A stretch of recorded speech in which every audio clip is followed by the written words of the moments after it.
আসসালামু আলাইকুম রহমতুল্লাহি ওয়া বারাকাতুহু।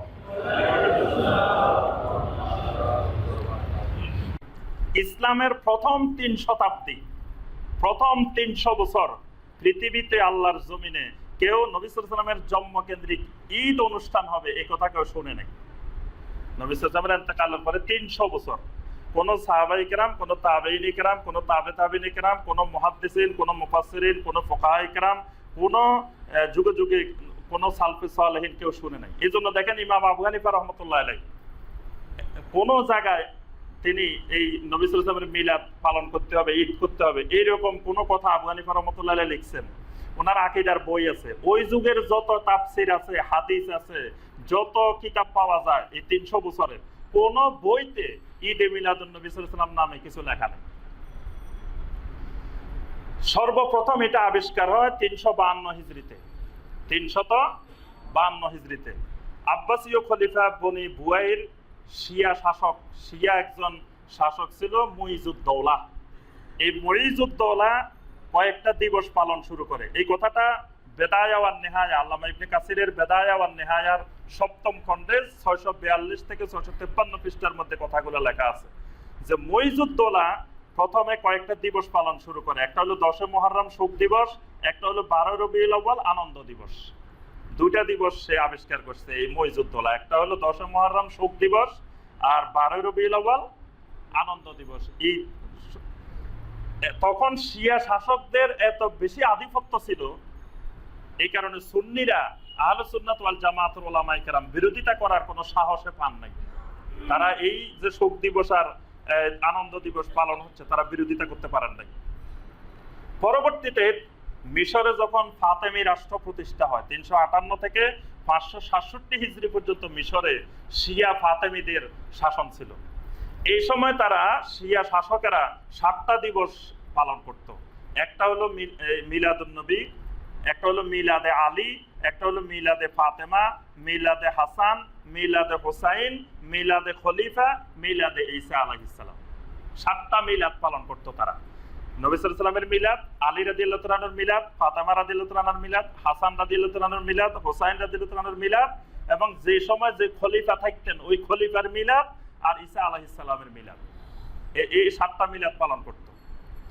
এরপরে এই ফাতেমি শাসকেরা যে মিলাদ পালন করতে, এই মিলাদের নমুনা সম্পর্কে সবহুল আশা নামে একটা প্রসিদ্ধ ইতিহাসের কিতাব আছে, আল্লামা কালকাসান্দি এই ইতিহাসটা লিখেছেন। সেখানে বলছেন যে উন্নত মানের 300 পিতলের খাঞ্জায় মিষ্টান্ন তৈরি করা হতো আর বিতরণ করা হতো।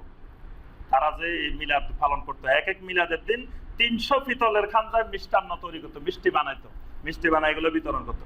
আসরের নামাজের পরে আল আজহার মসজিদে 1 খতম কোরআন তেলাওয়াত হইতো। মিশরের আল আজহার ইউনিভার্সিটি যেখানে, ওখানে প্রথম আজহার মসজিদ ছিল, ওই মসজিদে 1 খতম কোরআন তেলাওয়াত হইতো।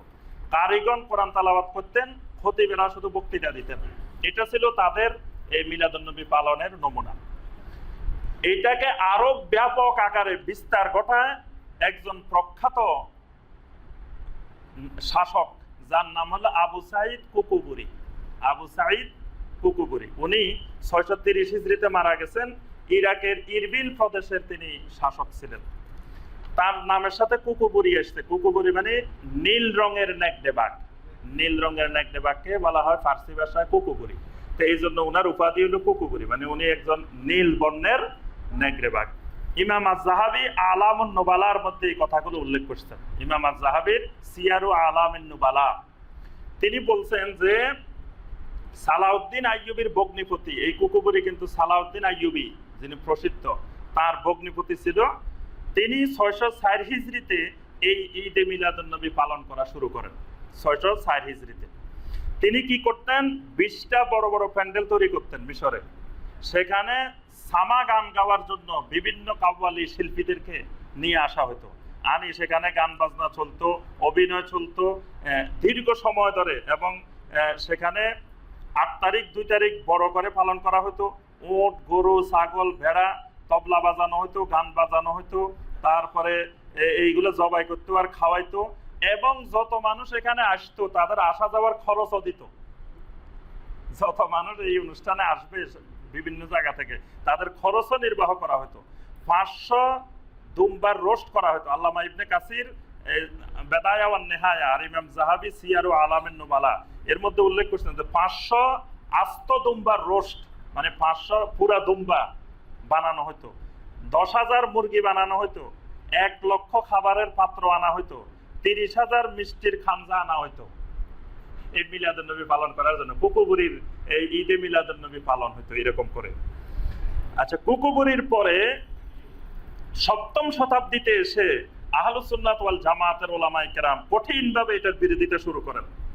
এই বিরোধিতার মধ্যে ছিলেন ইমাম আশ-শাতিবী রাহিমাহুল্লাহ, ইমাম ইবনুল হজ রাহিমাহুল্লাহ, তাজউদ্দিন ওমর ইবনে আলী আল ফাকিহানি রাহিমাহুল্লাহ। এরা এটার বিরুদ্ধে, তখন মানে শিয়াদের আধিপত্য একটু কমছে, তখন সুন্নিরা এটার বিরুদ্ধে, তখন উলামায়ে কেরাম এটার বিরুদ্ধে কথাবার্তা বলা, বই লেখা, এটার বিরুদ্ধে ইয়া করা শুরু করে দিয়েছেন। এরপরে উপমহাদেশে চালু করেন প্রথম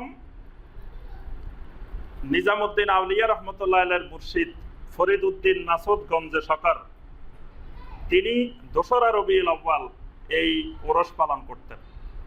পরবর্তীতে এই পর্যন্ত হলো আস্তে আস্তে মানে শুধু ঈদ পালন করা হতো, এরকম অনুষ্ঠান করা হতো। এখন মিলাদের সাথে কিয়াম কখন থেকে চালু হলো, যে দাঁড়ায় যাওয়া, যে মিলাদ পড়তেছে হঠাৎ করে দাঁড়ায় গেছে, ইয়া নবী সালাম আলাইকা, ইয়া রাসূল সালাম আলাইকা, রাসূলকে সালাম দিতে যাই, বসে সালাম দিলে বেয়াদবি। আত্তাহিয়াতুর মধ্যে বসে সালাম দিলে বেয়াদবি হয় না।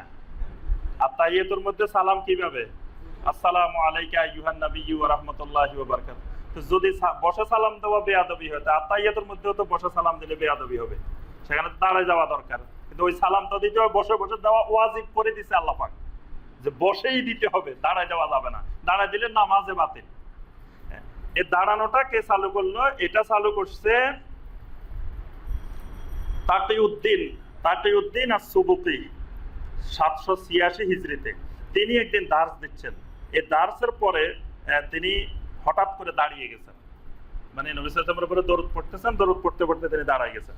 এই তাকিউদ্দিন আস-সুবুকি দাঁড়ানোর পর থেকে তার ছাত্ররা দেখছেন আস্তে আস্তে আস্তে আস্তে এবার ওই দাঁড়ানোটার প্রচলন শুরু হয়। যাই হোক, ইতিহাস অনেক লম্বা। এই ইতিহাস জানার জন্য আপনারা একটা প্রসিদ্ধ বই আছে, বইটার নাম হলো ইহইয়াউস সুনান। বইটার নাম ইহইয়াউস সুনান, ডক্টর খন্দকার আব্দুল্লাহ জাহাঙ্গীর রাহিমাহুল্লাহ, তার লেখা বই বাংলা ভাষায়। এই বইটাতে এই ইতিহাসগুলো বিস্তারিত জানতে পারবেন, যে কখন কিভাবে পালন হইতো, যুগে যুগে যুগে যুগে এটা কিভাবে হয়ে আসতেছে, শিয়ারা কিভাবে এটাকে ব্যাপক আকারে বিস্তার করছে, পরে এটা আস্তে আস্তে সুন্নিদের মধ্যে কিভাবে বিস্তার লাভ করে, এগুলোর ইতিহাস এই বইটাতে আপনারা বিস্তারিত পাবেন।